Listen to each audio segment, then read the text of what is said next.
Hello and welcome back to our YouTube channel पढ़ाई with गुरु चेला। सो my dear students, कैसे हैं आप सब। मुझे उम्मीद है कि आप सभी सेफ होंगे, सुरक्षित होंगे, हेल्दी होंगे एंड अच्छे प्रकार से फोर्थ कमिंग एग्जामिनेशंस की प्रिपरेशंस कर रहे होंगे। सो माय डियर स्टूडेंट्स, आज इस वीडियो के माध्यम से हम लॉन्च कर रहे हैं PYQ सीरीज़ को। बेसिकली PYQ का पर्पस यही है, इस सीरीज़ का पर्पस यही है कि आप अपने पास्ट ईयर क्वेश्चन पेपर से रूबरू हो पाएँ, आप जान पाएँ कि किस प्रकार के क्वेश्चंस को पास्ट ईयर क्वेश्चन पेपर्स के अंदर पूछा गया है, क्या एक बेसिक पैटर्न रहा है क्वेश्चंस को पूछने का, मैक्सिमम मार्क्स क्या रहे हैं, कितने नंबर ऑफ क्वेश्चंस रहे हैं एंड किस प्रकार आप उनको आंसर जो हैं वो दे सकते हैं। So dear students, I hope आपको पता है कि इस बार जो एग्जामिनेशंस हैं फोर्थ एंड सिक्स्थ सेमेस्टर के वो ऑफलाइन एग्जामिनेशंस होने जा रहे हैं, यानी कि फिजिकल मोड में आपके एग्जामिनेशंस इस बार कंडक्ट होने जा रहे हैं। इस बार आपके ओपन बुक एग्जामिनेशंस के फॉर्मेट में एग्जामिनेशंस कंडक्ट नहीं कराए जा रहे हैं। आपको सेंटर पर जाना है, जो भी आपके एडमिट कार्ड में सेंटर होगा आपको वहां पर जाना है एंड आपको फिजिकल मोड में एग्जामिनेशंस जो हैं वो देने हैं।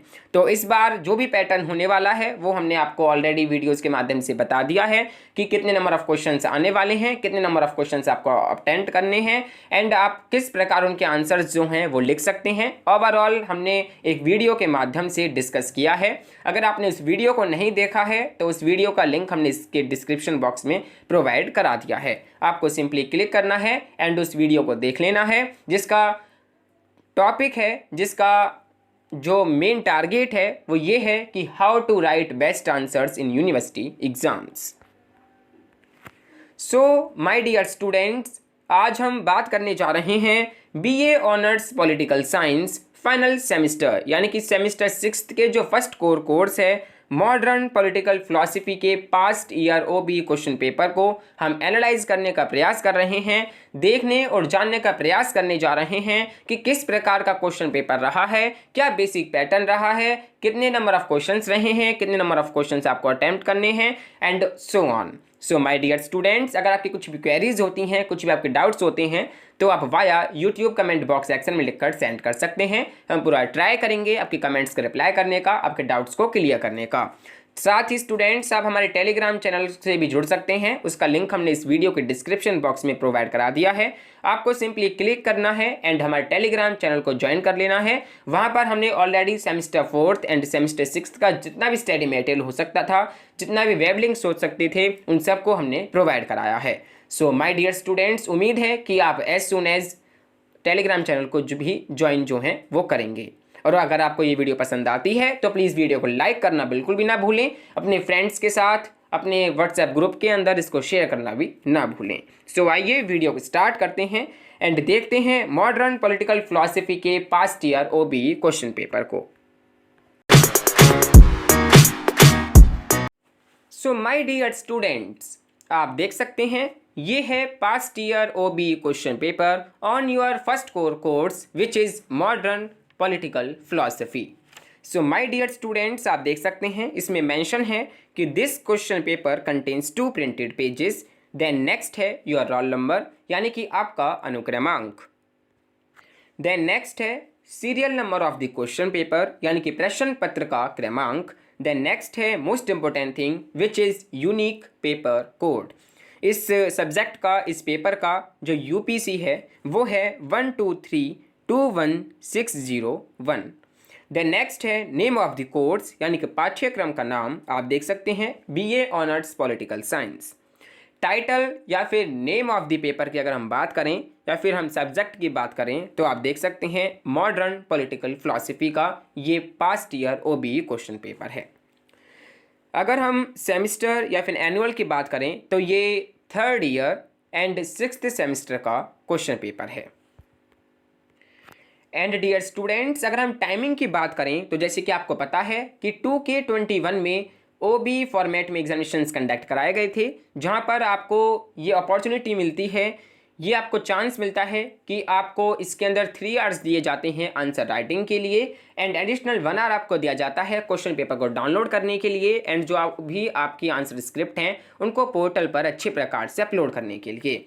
सो माय डियर स्टूडेंट्स, इस बार जो आपके ऑफलाइन एग्जामिनेशंस कंडक्ट कराए जा रहे हैं उसमें थोड़ा बहुत टाइमिंग में चेंज किया गया है। आई होप आपने अगर उस वीडियो को देखा है जिसमें हमने बताया है कि किस प्रकार आप अपने अच्छे आंसर जो हैं वो लिख सकते हैं, तो आपको पता होगा कि इस बार जो ऑफलाइन एग्जामिनेशंस कंडक्ट कराए जा रहे हैं उसमें आपको 30 मिनट्स जो हैं वो एक्स्ट्रा दिए जाएंगे, यानी कि आपका एग्जामिनेशंस जो है वो अब 3 घंटे की बजाय 3.5 घंटे का होगा। एंड उसमें काफ़ी चॉइसेस भी आपको दी जाएंगी कि कुछ जैसे कि क्वेश्चन नंबर 1 है तो क्वेश्चन नंबर 1 में आपको 2 से 3 चॉइसेस भी देखने को मिलेंगी एंड सो ऑन। एंड जो भी हमने आपको बताया है वो आप उस वीडियो के अंदर देख सकते हैं। उस वीडियो का लिंक हमने इसके वीडियो के डिस्क्रिप्शन बॉक्स में प्रोवाइड करा दिया है। सो माय डियर स्टूडेंट्स, ये ओबी फॉर्मेट में एग्जामिनेशंस हुआ था, तो आपको टोटल 4 आवर्स दिए गए। 3 आवर्स आपको आंसर राइटिंग के लिए एंड एडिशनल 1 आवर आपको दिया गया आंसर राइटिंग के क्वेश्चन पेपर को डाउनलोड करने के लिए एंड आंसर स्क्रिप्ट को पोर्टल पर अपलोड करने के लिए। देन स्टूडेंट्स, अगर हम मैक्सिमम मार्क्स की बात करें तो 75 मार्क्स का आपका ये क्वेश्चन पेपर रहा है एंड इस बार भी जो आपके ऑफलाइन एग्जामिनेशन होने जा रहे हैं उसमें भी आपका ये 75 मार्क्स का ही होने वाला है। अगर हम नोट की बात करें तो इसमें नोट जो हैं वो गिवन है जो कि कैंडिडेट्स को स्टूडेंट्स को फॉलो करना है। आंसर्स में be written either in English और Hindi but the same medium should be followed throughout the paper. इस प्रश्न पत्र का उत्तर आप अंग्रेजी या हिंदी किसी एक भाषा में दीजिए, लेकिन सभी उत्तरों का माध्यम एक ही होना चाहिए। अब देखिए यहाँ पर एक बात ये कही गई है कि आप चाहे आप इंग्लिश मीडियम के स्टूडेंट हैं चाहे आप हिंदी मीडियम के स्टूडेंट हैं, आपको जिस भी लैंग्वेज में आंसर लिखना बेटर लगता है आप उस मीडियम में आंसर जो है वो लिख सकते हैं। ठीक है, आप हिंदी में भी आंसर लिख सकते हैं एंड इंग्लिश में भी आंसर लिख सकते हैं, लेकिन अगर आपने फर्स्ट कोई भी आंसर इंग्लिश मीडियम में अटैम्प्ट करा तो आपको बाकी के क्वेश्चंस के भी जो आंसर हैं वो इंग्लिश मीडियम ही अटैम्प्ट करने होंगे। अगर आपने कोई भी फर्स्ट आंसर हिंदी मीडियम में हिंदी माध्यम में अटैम्प्ट करा तो बाकी के आंसर्स भी आपको हिंदी माध्यम में ही अटैम्प्ट करने होंगे। ठीक है, आपको होल द पेपर एक ही मीडियम जो है वो आपको यूज़ करना है। देन अटेम्प्ट एनी 4 क्वेश्चंस, आपको एनी 4 क्वेश्चंस अटेम्प्ट करने हैं जितने भी नंबर ऑफ क्वेश्चंस यहाँ पर गिवन हैं। All questions carry equal marks, सभी के सभी प्रश्नों के जो अंक हैं वो समान रखे गए हैं। सो आइए डियर स्टूडेंट्स देखते हैं क्वेश्चन नंबर फर्स्ट क्या रहा है, किस टॉपिक पर पूछा गया है, किस थीम में से किस यूनिट के अंदर से पूछा गया है। सो फर्स्ट क्वेश्चन पूछा गया है examine critically the contributions of the enlightenment tradition to modern political philosophy. Dear students, मैंने आपको बताया भी है काफ़ी वीडियोस में कि आपको कम से कम 10 से 12 मिनट जो हैं अपने क्वेश्चन पेपर के लिए देने हैं। आपको क्वेश्चंस को अच्छे प्रकार से कम 3 से 4 बार जो है अच्छे प्रकार से पढ़ना है, समझना है, जानना है कि क्वेश्चन हमसे क्या पूछ रहा है एंड जो पूछा जा रहा है आप केवल उसी का आंसर जो है वो लिखें। ठीक है, तो देखिए एक बार और अगेन हम पढ़ते हैं। Examine critically the contributions of the Enlightenment tradition to modern political philosophy. आधुनिक राजनीतिक दर्शन में प्रबोधन परंपरा के योगदानों का आलोचनात्मक परीक्षण कीजिए। आधुनिक राजनीतिक दर्शन में प्रबोधन परंपरा के योगदानों का आलोचनात्मक आपको परीक्षण जो है वो करना है। तो देखिए स्टूडेंट्स, आप जाने गए होंगे कि आपकी मॉडर्न पॉलिटिकल फिलॉसफी की जो फर्स्ट यूनिट है मॉडर्निटी एंड इट्स डिस्कोर्सेज के अंदर से पूछा गया है, जिसमें बेसिकली आपको concepts and discourses on modernity पढ़ना था, enlightenment and its impact on the discourses of modernity and modern political philosophy पढ़ना था, critical evolution of discourse on modernity आपको कंसेप्शंस पढ़ने थे। तो इसमें से ये क्वेश्चन जो है पुटअप किया गया है। इसमें बेसिकली पूछा है कि इनलाइटनमेंट ट्रेडिशन क्या था, किस प्रकार उसका योगदान रहा है मॉडर्न पॉलिटिकल फिलॉसफी में, इसका आपको क्रिटिकली एग्जामिन करते हुए आंसर जो है वो लिखना है। सो देखिए, जैसे कि आपको पता है कि इनलाइटनमेंट ट्रेडिशन काफ़ी इंटेलेक्चुअल एंड जो फ्री थिंकर्स हैं उनके द्वारा जो है वो लीड किया जाता है। ठीक है, एंड देखिए इसका अगर हम क्वेश्चन को घुमाकर बात करें तो इसके अंदर पूछा जा रहा है कि इनलाइटनमेंट मूवमेंट क्या है एंड किस प्रकार उसने मॉडर्न पॉलिटिकल फिलॉसफी में अपना योगदान दिया है। ठीक है, इनडायरेक्टली ये आपसे इसके अंदर पूछा जा रहा है।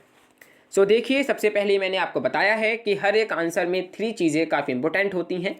First is introduction, second is body part and third one is discussion और कंक्लूजन पार्ट। ठीक है, तो देखिए इसका इंट्रोडक्शन आपको देना है, जिसमें enlightenment was a European intellectual movement in the 18th century. Enlightenment movement was led by intellectuals and free thinkers who were called philosophers. Enlightenment was considered as light of reason. तो आप थोड़ा बहुत कम से कम 20% से 25% आप इंट्रोडक्शन में लिखें। ठीक है, जो भी उसका हिस्टोरिकल बैकग्राउंड है वो आप उसके अंदर बताएं, कैसे इसकी शुरुआत हुई, ये सारी जानकारी आप इंट्रोडक्शन के अंदर दें। ठीक है, देन नेक्स्ट आता है बॉडी पार्ट में क्या लिखें। सो देखिए आप लिखें कि meaning of enlightenment as given by Immanuel Kant. Immanuel Kant के द्वारा एनलाइटनमेंट का मीनिंग क्या है, क्या महत्व है, क्या मायने हैं, ये आपको इसके अंदर बताने हैं। जैसे कि आपको पता है कि 1784 में इमैनुअल कांत ने एक एस्से लिखा था, जिसके अंदर एनलाइटनमेंट के बारे में बताया था। Great German political philosopher and one of the most prominent enlightenment thinker Immanuel Kant ने। ठीक है, तो उसी का जो एस्से में जो बताया गया वही आपको इसके अंदर बताना है। Contribution of enlightenment tradition to modern political philosophy, ये आपका नेक्स्ट पॉइंट होगा। आपको बताना है किस प्रकार योगदान है एनलाइटनमेंट ट्रेडिशन का to the modern political philosophy. Then many, इसके अंदर आप लिख सकते हैं कि many of ideas, concepts and normative values associated with modern political philosophy। अब देखिए काफ़ी आइडियाज़ जो हैं, काफ़ी कंसेप्शंस जो हैं, काफ़ी नॉर्मेटिव वैल्यूज़ जो हैं वो मॉडर्न पॉलिटिकल फिलॉसफी से एसोसिएटेड हैं, लिंक हैं। जैसे कि अगर हम बात करें सोशल कॉन्ट्रैक्ट की, लिबर्टी की, जस्टिस की, राइट्स की, इक्वलिटी की, सेक्युलरिज्म की, इंडिविजुअलिज्म की, scientific inquiry and empiricism and काफ़ी कंसेप्शंस की अगर हम बात करें तो ये काफ़ी जो कंसेप्शंस हैं ये एसोसिएटेड हैं मॉडर्न पॉलिटिकल फिलॉसफी से। तो देखिए in the end of the answer आप बात करें डिस्कशन एंड कंक्लूजन की। ठीक है, जिसमें आप क्रिटिकली एग्जामिन करते हुए इसको बताएं। ठीक है, एंड जो भी आपने इंट्रोडक्शन में लिखा है, जो भी आपने बॉडी पार्ट में लिखा है, उन दोनों का मिक्सअप आप जो हैं डिस्कशन एंड कंक्लूजन पार्ट में लिख सकते हैं। सो इस प्रकार आपका एक बेस्ट आंसर जो है बनकर तैयार है। अगर आपकी कुछ भी क्वेरीज हैं तो आप पूछ सकते हैं, लेकिन आप इसका आंसर जो है इस प्रकार लिखेंगे तो ये काफ़ी इफेक्टिव आंसर जो है फैकल्टी को लगेगा। जो भी एग्जामिनर आपका पेपर चेक करेगा वो काफ़ी अच्छे मार्क्स जो है वो आपको दे सकता है। देन स्टूडेंट्स आइए बात करते हैं नेक्स्ट क्वेश्चन की। Question number 2, critically analyse Rousseau's theory of the general will. Critically analyse Rousseau's theory of the general will. सामान्य इच्छा के रूसो के सिद्धांत का आलोचनात्मक विश्लेषण कीजिए। सामान्य इच्छा यानी कि जनरल विल के रूसो के सिद्धांत का जो इनका प्रिंसिपल है, जो इनका थ्योरी है, वो आपको आलोचनात्मक तरीके से बतानी है, इंट्रोड्यूस करनी है, डिस्कस करनी है। तो देखिए आई होप आपको पता होगा कि जीन जैक्यूस रूसो आपके थीम 2 यानी कि जो आपकी यूनिट 2 है रोमांटिक्स, जिसके अंदर आपको 2 फिलोसोफर्स को पढ़ना है। First is Jean Jacques Rousseau and second is Mary Wollstonecraft. तो आपको इन दोनों ही फिलोसोफर्स को पढ़ना है, इनके जो भी थॉट्स हैं वो आपको पढ़ने हैं। उसी यूनिट 2 के जो फर्स्ट पार्ट है जीन जैक्यूस रूसो के अंदर से ये पूछा गया है, जिसमें आपको जीन जैक्यूस रूसो के जनरल विल के कंसेप्ट को पढ़ना है, लोकल और डायरेक्ट डेमोक्रेसी को पढ़ना है, सेल्फ गवर्नमेंट को पढ़ना है, ओरिजिन ऑफ इनइक्वलिटी को पढ़ना है। ठीक है, काफ़ी कंसेप्शंस को आपको कवर करना है। तो देखिए आप इसको शुरुआत कीजिए इसके इंट्रोडक्टरी पार्ट से, जिसमें आप बताएं कि general will is one of the most innovative as well as controversial idea of Rousseau. General will represent collective will of a sovereign political community. Dear students आप बताएं कमेंट बॉक्स सेक्शन में comment कर कि कितने प्रकार की will जो हैं वो होती हैं। ठीक है, आप बताएं कि एक्चुअल विल क्या होती है एंड रियल विल क्या होती है। अगर आप बता सकते हैं तो प्लीज़ कमेंट बॉक्स सेक्शन में कमेंट कर जरूर बताएं कि कितने टाइप्स की विल होती हैं एंड जो रियल विल है एंड जो एक्चुअल विल है वो होती क्या है, क्या उसमें बेसिकली डिफरेंस होते हैं। ठीक है, मुझे उम्मीद है कि आप कमेंट बॉक्स सेक्शन में कमेंट कर जरूर बताएंगे। So dear students general will जो है वो एक मोस्ट इनोवेटिव एंड एक कंट्रोवर्शियल आइडिया है जीन जैक्यूस रूसो का। जनरल विल जो है वो रिप्रेजेंट करता है कलेक्टिव विल को एक सोवरन पॉलिटिकल कंट्री की। ठीक है स्टूडेंट्स, देन आप बात करें फीचर्स ऑफ जनरल विल। अब देखिए इंट्रोडक्टरी पार्ट में आप इसके हिस्टोरिकल बैकग्राउंड को बताएं, ठीक है, क्या है जनरल विल, क्या इसके मायने हैं, क्या इसके तात्पर्य हैं, ये आप इसके अंदर बताएं। देन आप बताएं कि फीचर्स क्या हैं जनरल विल के, ठीक है, क्या मेन फीचर्स हैं वो आपको बताने हैं, जिसमें general will is not for promoting particular interest of any individual और group, it is in common interest, in the interest of all, it promotes common good. ये जो जनरल विल का कंसेप्शंस हैं, ये जो कंसेप्ट है, ये जो थ्योरी है, ये प्रमोट करता है कॉमन गुड को, ठीक है। जनरल विल जो है वो एक पॉलिटिकल एक्सप्रेशन है नोबल सैवेज का। आप बताएं कमेंट बॉक्स सेक्शन में कि नोबल सैवेज का क्या तात्पर्य है, क्या मायने हैं। जनरल विल जो है वो रिप्रेजेंट करता है, जैसे कि हमने आपको पहले बताया, ये सोवरेनिटी को रिप्रेजेंट करता है ऑफ द पॉलिटिकल कम्युनिटी। तो ये काफ़ी फीचर्स आपको इसके अंदर बताने हैं, ठीक है। देन आप बात करें critics of Rousseau's idea of general will, कि किस प्रकार इसको क्रिटिसाइज किया जाता है, ठीक है, क्या इसके क्रिटिसिज्म है, ये आप इसके अंदर बताएं। Then conclusion and discussion part के साथ आप इस आंसर को एंड कर सकते हैं। सो इस पैटर्न में आप इसका आंसर लिखेंगे तो काफ़ी इफेक्टिव है, एंड फैकल्टी एग्जामिनेशन जो एग्जामिनर है वो काफ़ी अच्छे मार्क्स आपको देगा, ठीक है। देन स्टूडेंट्स नेक्स्ट क्वेश्चन है question number 3। Why does Wollstonecraft regard education and reason as central to women's emancipation? Why does Wollstonecraft regard education and reason as central to the women's emancipation? Wollstonecraft ने महिलाओं की मुक्ति के संदर्भ में शिक्षा और तर्क बुद्धि को सबसे महत्वपूर्ण क्यों माना है? जो वॉलस्टोनक्राफ्ट हैं उन्होंने महिलाओं की जो मुक्ति के संदर्भ में, मुक्ति के कंसेप्शन में शिक्षा को, एजुकेशन को एंड तर्क बुद्धि को सबसे महत्वपूर्ण क्यों माना है, ये बेसिकली आपको इसके अंदर बताना है। सो देखिए ये आपकी जो यूनिट 2 है रोमांटिक्स में जो बी पार्ट है, जीन जैक्यूस रूसो के बाद मैरी वॉलस्टोनक्राफ्ट, उसके अंदर से ये पूछा गया है, जिसमें आपको विमेन एंड पैटर्नलिज्म पढ़ना है, critique of Rousseau's idea of education पढ़ना है, लीगल राइट्स टू विमेन पढ़ना है, काफ़ी आपको इसके अंदर पढ़ना है। सो देखिए अगर हम इस क्वेश्चन की बात करें तो इसमें डायरेक्टली पूछा जा रहा है कि मैरी वॉलस्टोनक्राफ्ट के क्या व्यू पॉइंट्स थे, क्या व्यूज़ थे विमेन एजुकेशन को लेकर, ठीक है, क्यों वो रीज़न को एंड विमेन एजुकेशन को ज़्यादा प्रेफरेंस दिया करती थी, ठीक है। सो देखिए बेसिकली आप इसके इंट्रोडक्शन के साथ स्टार्ट कीजिए। आप बताइए कि according to Mary Wollstonecraft faulty education system was one of the prime factor behind women's subordination and subjection। अब देखिए women's का जो subordination होता है, जो subjection होता है, वो कहीं ना कहीं इस faulty education system के थ्रू ही होता है, ठीक है, ये इनका ये कहना था। तो आप इंट्रोडक्शन में बताएं, हिस्टोरिकल बैकग्राउंड बताएं, ठीक है, कि क्या कंडीशन थी उनके टाइम में विमेंस की एंड सो ऑन। देन क्या उनके व्यूज़ हैं एजुकेशन को लेकर, ठीक है, क्या उनके व्यू पॉइंट्स हैं, क्या सोचती हैं वो, ये आप इसके अंदर बताएं। उनके द्वारा क्या एजुकेशन जो है उसका क्या एम होना चाहिए, ठीक है, किस पर्पस से एजुकेशन होनी चाहिए, ठीक है, क्या पर्पस होना चाहिए एजुकेशन का, ये आप इसके अंदर बेसिकली बताएं। देन क्या फीचर्स हैं उनके विज़न ऑफ एजुकेशन सिस्टम के, जो उन्होंने विज़न रखा, ठीक है, जो उन्होंने सोचा कि ऐसा एजुकेशन सिस्टम हो तो वीमेंस जो हैं वो सब्जेक्शन या फिर डोमिनेटेड नहीं होंगी, ठीक है। देन डिस्कशन एंड कंक्लूजन के साथ आप थोड़ी बहुत रीज़न की बात करें, ठीक है, एंड जो भी आपने इंट्रोडक्शन में लिखा है, जो भी आपने बॉडी पार्ट में लिखा है, दोनों का मिक्सअप आप कंक्लूजन एंड डिस्कशन पार्ट में मेंशन करें। तो इस प्रकार आप इस थर्ड का आंसर जो है वो लिख सकती हैं। द नेक्स्ट क्वेश्चन है question number 4। What were the changes that J.S. Mill brought to classical liberal political theory? What were the changes that J.S. Mill, John Stuart Mill, brought to classical liberal political theory? शास्त्रीय उदारवादी राजनीति सिद्धांत में J.S. मिल ने किस तरह के बदलाव किए?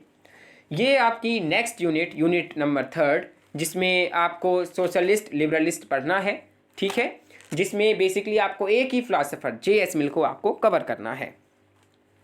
इसमें बेसिकली आपको बताना है कि क्या चेंजेस थे जेएस मिल में brought to classical liberal political theory? शास्त्रीय उदारवादी राजनीति सिद्धांत में जेएस मिल ने किस तरह के बदलाव किए हैं? जो क्लासिकल लिबरल पॉलिटिकल थ्योरी है उसमें किस प्रकार के जेएस मिल ने चेंजेस किए हैं, ये बेसिकली आपको इसके अंदर बताने हैं। तो देखिए, जैसे कि आपको पता है कि जो मिल है वो एक हेडोनिस्टिक प्रिंसिपल ऑफ यूटिलिटी का कंसेप्शन से आपको पढ़ना है। डिफेंस फ्रॉम क्लासिकल यूटिलिटेरियनिज्म पढ़ना है। Mill's defence on liberty, Mill's views on subjections of women. काफ़ी ऐसे टॉपिक्स को आपको कवर करना है इस यूनिट 3 में, जो कि काफ़ी इंपॉर्टेंट है from exam point of view. तो देखिए, इसमें भी आप इंट्रोडक्शन लिखिए, बॉडी पार्ट लिखिए, डिस्कशन एंड कंक्लूजन पार्ट लिखिए, जिसमें JS mill embraces the political philosophy of classical liberalism. Classical liberalism holds that in order for the state to be fully just, it must protect and respect individuals' right. जिसमें काफ़ी rights इन्होंने include करे, जैसे कि 1 person 1 vote and any one can run for public office. अगर हम in short बात करें तो डेमोक्रेसी की ये बात करते हैं। Ownership of one's own body and labour power, अगर हम इन शॉर्ट बात करें तो ये नो स्लेवरी की बात करते हैं। ऐसे काफ़ी राइट्स की ये बात करते हैं, ठीक है। Classical liberalism insist that the right of the individuals to due process, free speech, freedom of religion and etcetera are nearly absolute. तो ये ऐसी काफ़ी बात करते हैं, ठीक है। तो here are some laws that can be defended by appeal to the harm principle, criminal provisions on murder, rape, robbery, physical assault and defamation की भी बात करते हैं। काफ़ी लॉज की बात करते हैं, ठीक है। एंड जो मिल जो हैं वो बात करते हैं, 1 very simple principle tells us that the harm principle is correct but the paternalism and legal moralism principles are incorrect and should be rejected. काफ़ी ऐसी बात करते हैं, ठीक है, ये कि किस प्रकार इन्होंने चेंजेस किए हैं क्लासिकल पॉलिटिकल थ्योरी में, ये आप इसके कंसेप्शंस को पढ़कर अंदाजा लगा सकते हैं। द नेक्स्ट क्वेश्चन है question number 5, critically analyse Kollontai's feminism. Kollontai's feminism आपके इस बार सिलेबस में नहीं है, इसको रिप्लेस कर दिया है हीगल से, ठीक है, जो आपकी नेक्स्ट यूनिट है, यूनिट 4 रेडिकल्स, जिसमें आपको फर्स्ट पढ़ना है हीगल, देन सेकंड पढ़ना है कार्ल मार्क्स। तो देखिए, ये जो कोलंताई का जो फेमिनिज्म का कंसेप्शन है, इसको रिमूव कर इसको रिप्लेस कर दिया गया है हीगल के थॉट से, ठीक है। तो इस बार बेसिकली क्वेश्चंस जो हैं वो आपके हीगल के कंसेप्शंस के अंदर से आएंगे, जिसमें मटेरियलिज्म का बात करते हैं, सिविल सोसाइटी की बात करते हैं एंड सो ऑन। सो देखिए, कोलंताइज फेमिनिज्म की अगर हम बात करें तो आपको बता दें, इसका क्वेश्चन पूछा गया है कि क्रिटिकली एनालाइज कोलंताइज फेमिनिज्म। कोलंताई के नारीवाद का आलोचनात्मक विश्लेषण आपको करना है। कोलंताई के नारीवाद फेमिनिज्म का जो कंसेप्शन है उसको क्रिटिकली एग्जामिन करते हुए आपको बताना है, जिसमें आई होप आपको पता होगा कि इनका जो पूरा नेम है वो अलेक्जेंड्रा कोलंताई था, ठीक है। अलेक्जेंड्रा कोलंताई ये जो हैं 31 मार्च को इनका जन्म हुआ, ठीक है, रशियन एम्पायर में। एंड सो देखिए, बेसिकली आपको इनके कोलंताइज फेमिनिज्म के कोलंताई जो हैं उनके फेमिनिज्म के कंसेप्शंस को आपको इसके अंदर कवर करना है, क्या उनकी व्यू पॉइंट्स हैं विमेंस के ऊपर, ये बेसिकली आपको इसके अंदर बताना था, ठीक है। एंड इस बार इस सिलेबस में नहीं है तो हम इस क्वेश्चन को डिस्कस नहीं कर रहे हैं। इस बार आपके सिलेबस में हीगल को रखा गया है, हीगल के जो थॉट्स हैं उसके अंदर से क्वेश्चन आपसे पुटअप किया जाएगा। देन नेक्स्ट है question number 6, the socialist revolution according to Marx would usher in true freedom and full democracy explain. Marx के अनुसार समाजवादी क्रांति से सच्ची आज़ादी और पूर्ण लोकतंत्र का आगमन होगा, व्याख्या कीजिए। The socialist revolution according to Marx, Marx के अकॉर्डिंग जो सोशलिस्ट रेवोल्यूशन है would usher in true freedom and full democracy, ये आपको बेसिकली एक्सप्लेन करना है। ये आपकी फाइनल यूनिट 4 का जो बी पार्ट है कार्ल मार्क्स, जिसके अंदर से आपको Marx as radical political thinker जानने को मिलेगा, क्लास स्ट्रगल क्या होता है, एनालिसिस की क्या प्रोसेस है, काफ़ी कंसेप्शंस आपको इसके अंदर देखने को मिलेंगे, काफ़ी थॉट्स आपको इनके पढ़ने को मिलेंगे। तो देखिए, in his own way Karl Marx was the champion of human freedom. I hope आपको ये बात पता होगी। सो देखिए स्टूडेंट्स, इसके अंदर बेसिकली आपको पता होगा कि एलिनेशन कंसेप्शंस की ये बात करते हैं। क्या है एलिनेशन कंसेप्शन? ठीक है, किस माध्यम से एक ट्रू फ्रीडम जो है वो अचीव होगी लोगों को, ये बेसिकली आपको इसके अंदर बताना है। ठीक है, क्लास स्ट्रगल की ये बात करते हैं ये। ठीक है, सरप्लस वैल्यू की बात करते हैं। तो देखिए, मुझे उम्मीद है अगर आपने कार्ल मार्क्स को अच्छे प्रकार से पढ़ा है तो आप ये बता सकते हैं कि किस प्रकार उनका मानना है कि एक ट्रू फ्रीडम जो है अचीव होगी लोगों को, एक फुल डेमोक्रेसी जो है वो आएगी। ठीक है, किस माध्यम से आएगी, तो आप इस क्वेश्चन नंबर 6 का जो पॉइंट इसके अंदर मेंशन कर सकते हैं वो आप प्लीज़ कमेंट बॉक्स सेक्शन में कमेंट करके ज़रूर बताएं। हम देखना चाहते हैं कि आप इस क्वेश्चन नंबर 6 में किस प्रकार अपने आप को अच्छे प्रकार से रख सकते हैं, किस प्रकार अच्छे प्रकार से आंसर जो है लिख सकते हैं, किस किस टॉपिक को आप इसके अंदर मेंशन कर सकते हैं। मुझे उम्मीद है कि आप कमेंट बॉक्स सेक्शन में कमेंट करके ज़रूर बताएंगे कि क्वेश्चन नंबर 6 आप किस प्रकार अटैम्प्ट करेंगे। ठीक है, क्योंकि कार्ल मार्क्स का कंसेप्शन काफ़ी बच्चों को अच्छे प्रकार से समझ आ जाता है। ठीक है, तो मैं ये जानना चाहता हूँ कमेंट बॉक्स सेक्शन के माध्यम से कि आप किस प्रकार इस क्वेश्चन नंबर 6 का आंसर जो है वो लिख सकते हैं। सो डियर स्टूडेंट्स, ये है question number 6, question number 5, question number 4, question number 3, question number 2 and question number 1। तो पास्ट ईयर ओबी क्वेश्चन पेपर में ओनली 6 क्वेश्चन आपसे पूछे गए हैं, जिनमें से एनी 4 क्वेश्चंस आपको अटेम्प्ट करने थे, जो भी आप पे बेस्ट तरीके से आते थे, जो भी आप पे बेस्ट वे में आते थे, एंड किस प्रकार आप उनका आंसर जो है लिख सकते थे। हमने कुछ क्वेश्चंस का आपको बताया भी, क्या क्या मेन पॉइंट्स आप मेंशन कर सकते थे, क्या मेन चीज़ें होती हैं आंसर लिखते टाइम जिनको टीचर जो है, फैकल्टी जो है, एग्जामिनर है वो देख पाता है, वो हमने आपको बताया। अगर आप फिर भी चाहते हैं कि किस प्रकार और बेस्ट वे में आंसर लिखें, तो उस वीडियो का लिंक हमने इस वीडियो के डिस्क्रिप्शन बॉक्स में प्रोवाइड कराया है, जिसमें है how to write best answers in university exams. Offline examinations में आप किस प्रकार प्रिपेयर हो सकते हैं, किस प्रकार बेस्ट वे में आंसर्स को लिख सकते हैं, क्या क्या मेन चीज़ें आपको मेंशन करनी होती हैं, एंड ओवरऑल इन्फॉर्मेशन हमने इस वीडियो के माध्यम से आपको बताई है। सो डियर स्टूडेंट्स, इसी के साथ अगर आपको ये वीडियो अच्छा लगा है, पसंद आया है, तो प्लीज़ वीडियो को लाइक एंड शेयर करना ना भूलें। अगर आप चाहते हैं कि और भी वीडियोस को लेकर आएँ, तो आप प्लीज़ कमेंट बॉक्स सेक्शन में कमेंट कर हमें ज़रूर बताएं। आपके कमेंट से हमें सपोर्ट मिलता है कि हाँ, आप सभी स्टूडेंट्स जो हैं वीडियोज़ को पसंद कर रहे हैं, देख रहे हैं, एंड आप लोगों की इस वीडियो के माध्यम से हेल्प जो है वो हो रही है। अगर आपके कुछ भी क्वेरीज हैं तो आप as soon as comment box section में कमेंट करके पूछ सकते हैं। जब भी मुझे टाइम मिलेगा तो मैं आपके कमेंट्स का डेफिनेटली रिप्लाई जो है वो कर दूंगा। सो इसी के साथ dear students, thank you for watching this video. Stay home, stay safe, stay indoors, and Telegram channel को भी आप ज्वाइन करना ना भूलें। उसका लिंक हमने इस वीडियो के डिस्क्रिप्शन बॉक्स में प्रोवाइड करा दिया है। So dear students, thank you for watching this video. Stay home, stay safe, stay indoors, and good wishes for your forthcoming examination.